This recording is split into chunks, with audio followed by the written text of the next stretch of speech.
Hello friends, one India Kannada YouTube ಚಾನೆಲ್ಗೆ ಸ್ವಾಗತ. ನಾನು ರಶ್ಮಿ. ಸುಹಾನಾ ಸೈಯದ್ ಅನ್ನೋ ಹುಡುಗಿ ಬುರ್ಕಾ ಹಾಕೊಂಡು ಸಾರೆಗಮಪ ಸೀಸನ್ 13 ಆಡಿಷನ್ ನಲ್ಲಿ ದೇವರನಾಮ ಹಾಡಿದ್ದು ಇರೋರ್ ಬರೋರೆಲ್ಲ ಅವಳ ಮೇಲೆ ಪಾಪ ಅವಳು ಮಾಡಿದ್ದು ತಪ್ಪು ಅಂತ ಕೆಟ್ಟದಾಗಿ ಸಂದೇಶಗಳನ್ನ ಕಳಿಸ್ತಿದ್ರು. ಅಷ್ಟಕ್ಕೂ ಮುಸ್ಲಿಂ ಹುಡುಗಿ ಭಕ್ತಿಗೀತೆ ಹಾಡಿದ್ದು ತಪ್ಪ?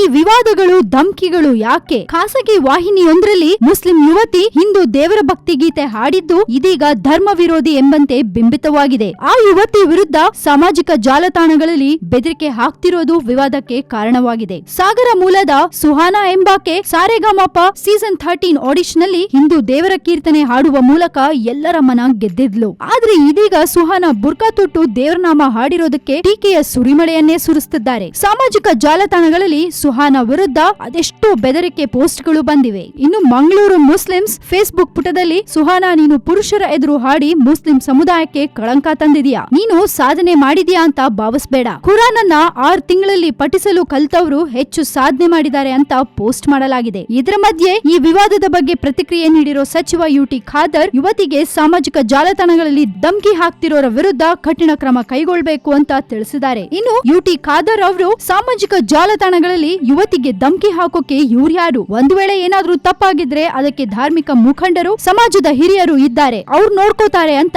ತಿರುಗೇಟ್ ಕೊಟ್ಟಿದ್ದಾರೆ. ಇನ್ನು ಸುಹಾನಾ ಸೈಯದ್ಗೆ ಒಂದು ಕಡೆ ಮುಸ್ಲಿಂ ಧರ್ಮದವರು ಫೇಸ್ಬುಕ್ ಅಲ್ಲಿ ಬೈತಿದ್ರೆ, ಇನ್ನೊಂದ್ ಕಡೆ ಮುಸ್ಲಿಂ ಮುಖಂಡರಿಂದ ಸುಹಾನಾಗೆ ಸಪೋರ್ಟ್ ಕೂಡ ಸಿಗ್ತಾ ಇದೆ. ಸುಹಾನಾ ಬಗ್ಗೆ ಕೆಟ್ಟದಾಗಿ ಅಶ್ಲೀಲವಾಗಿ ಮಾತನಾಡಿದ್ರೆ ಧರ್ಮದಿಂದ ಹೊರ ಹಾಕ್ತೀವಿ ಅಂತ ಕೂಡ ಹೇಳ್ತಾ ಇದ್ದಾರೆ. ಮೂಲಭೂತವಾದಿಗಳಿಂದ ಫೇಸ್ಬುಕ್ ನಲ್ಲಿ ಸುಹಾನಾಗೆ ಅಶ್ಲೀಲವಾಗಿ ನಿಂದಿಸ್ತಾ ಇದ್ದಾರೆ. ಅದ್ರ ಜೊತೆಗೆ ಸಾಮಾಜಿಕ ಜಾಲತಾಣದಲ್ಲಿ ಸುಹಾನಾಗೆ ಕೆಟ್ಟ ಸಂದೇಶಗಳನ್ನ ಕಳಿಸ್ತಾ ಇದ್ದಾರೆ. ಬುರ್ಕಾ ಹಾಕೊಂಡು ಭಕ್ತಿಗೀತೆ ಹಾಡೋದು ತಪ್ಪಲ್ಲ ಅಂತ ಹಲವರು ತಮ್ಮ ಒಪಿನಿಯನ್ಸ್ ಅನ್ನ ವ್ಯಕ್ತಪಡಿಸಿದ್ರೆ, ಇನ್ನಷ್ಟು ಜನ ಧರ್ಮಯುದ್ಧ ನಡೆಸ್ತಾ ಇದ್ದಾರೆ. ಒಟ್ನಲ್ಲಿ ಪಾಪ ಈ ಹುಡುಗಿ ದೇವರನಾಮ ಹಾಡಿದ್ದೇ ಒಂದು ದೊಡ್ಡ ತಪ್ಪಾಗೋಗಿದೆ. ಏನೇ ಆದ್ರೂ ಎಲ್ರೂ ಕಲೆಗೆ ಬೆಲೆ ಕೊಡ್ಬೇಕಾಗತ್ತೆ. ಕಲೆ ಅಂತ ಬಂದ ಮೇಲೆ ಅಲ್ಲಿ ಧರ್ಮ ಬರಲ್ಲ. ನೀವೇನ್ ಹೇಳ್ತೀರಾ ಇದಕ್ಕೆ? ಇದ್ರ ಬಗ್ಗೆ ನಿಮ್ಗೇನಾದ್ರೂ ಕಾಮೆಂಟ್ಸ್ ಕೊಡ್ಬೇಕು ಅಥವಾ ಒಪಿನಿಯನ್ಸ್ ಶೇರ್ ಮಾಡ್ಕೋಬೇಕು ಅಂತ ಅನ್ಸಿದ್ರೆ ದಯವಿಟ್ಟು ನಿಮ್ಮ ಒಪಿನಿಯನ್ಸ್ ಆಗ್ಲಿ ಅಥವಾ ನಿಮ್ಮ ಕಾಮೆಂಟ್ಸ್ ಆಗ್ಲಿ ನಮ್ಮ ಕಮೆಂಟ್ ಬಾಕ್ಸ್ ನಲ್ಲಿ ನೀವು ಹಾಕಿ ಕಳಿಸಿ. ಅಂಡ್ ಈ ನಮ್ಮ ವಿಡಿಯೋನ ಲೈಕ್ ಮಾಡಿ, ಶೇರ್ ಮಾಡಿ. ಅಂಡ್ ಯಾರೆಲ್ಲ ಕಲೆಗೆ ಬೆಲೆ ಕೊಡ್ತೀರಾ ಅವರೆಲ್ಲ ಸುಹಾನಾಗೆ ಸಪೋರ್ಟ್ ಮಾಡಿ ಅಂತ ಹೇಳ್ತಾ, ಇನ್ನಷ್ಟು ಸುದ್ದಿಗಳಿಗೆ ಸಬ್ಸ್ಕ್ರೈಬ್ ಮಾಡಿ ನಮ್ಮ one India Kannada YouTube channel. And ಈ ನಮ್ಮ ಚಾನೆಲ್ ನ ಸಬ್ಸ್ಕ್ರೈಬ್ ಮಾಡೋದನ್ನ ಮರಿಬೇಡಿ. ಸೊ ಹೀಗೆ ಕೀಪ್ ವಾಚಿಂಗ್ ನಮ್ಮ one India Kannada news channel.